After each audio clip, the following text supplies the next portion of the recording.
रमजान के पाक महीने में सीज फायर को लेकर हो रही चर्चाओं के बीच इजराइल ने एक बार फिर गाजा पट्टी पर बड़ा हमला किया है। इस ताजा हमले में 400 से ज्यादा लोगों की मौत हुई है। मरने वालों में करीब 150 बच्चे शामिल हैं। 500 से ज्यादा फिलिस्तीनी इस हमले में जख्मी हुए हैं। पूरी दुनिया में इजराइल के इस अटैक की चर्चा हो रही है।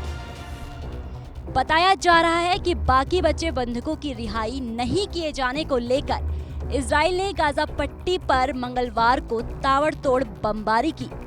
जनवरी में युद्ध विराम प्रभावी होने के बाद गाजा पट्टी पर इजराइल का ये सबसे बड़ा हवाई हमला है, जिसे रमजान के दौरान हमले को उस वक्त अंजाम दिया गया जब लोग सहरी की तैयारी कर रहे थे।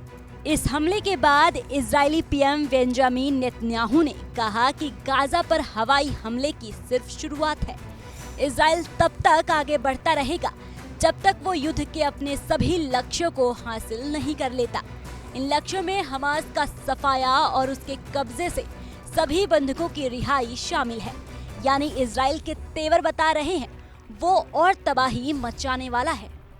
गाजा सिटी में रहने वाली 5 बच्चों की मां 65 साल की रवीहा जमाल ने इस हमले को लेकर कहा कि यह नरक की रात थी। हम सहरी की तैयारी कर रहे थे, तभी धमाकों से इमारत हिलने लगी। हम लोगों को लगा था कि युद्ध खत्म हो गया है, लेकिन यह फिर शुरू हो गया है।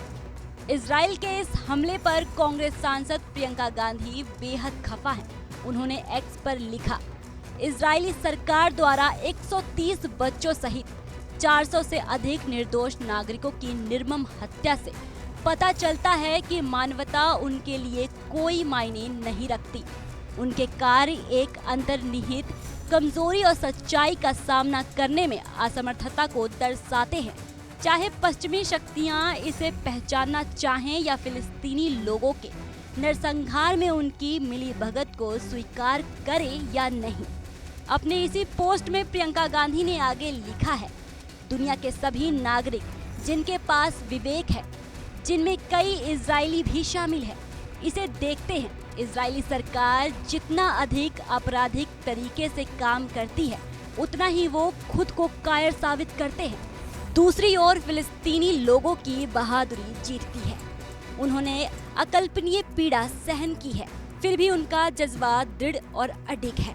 इजराइल को अपनी पोस्ट में बुरी तरह भला बुरा कहने वाली प्रियंका गांधी ने हालांकि उनकी इस पोस्ट को लेकर जब मीडिया ने सवाल किया तो प्रियंका ने ये कहते हुए कुछ भी बोलने से इनकार कर दिया कि उन्हें जो कुछ भी कहना था वो अपने पोस्ट में कह चुकी हैं।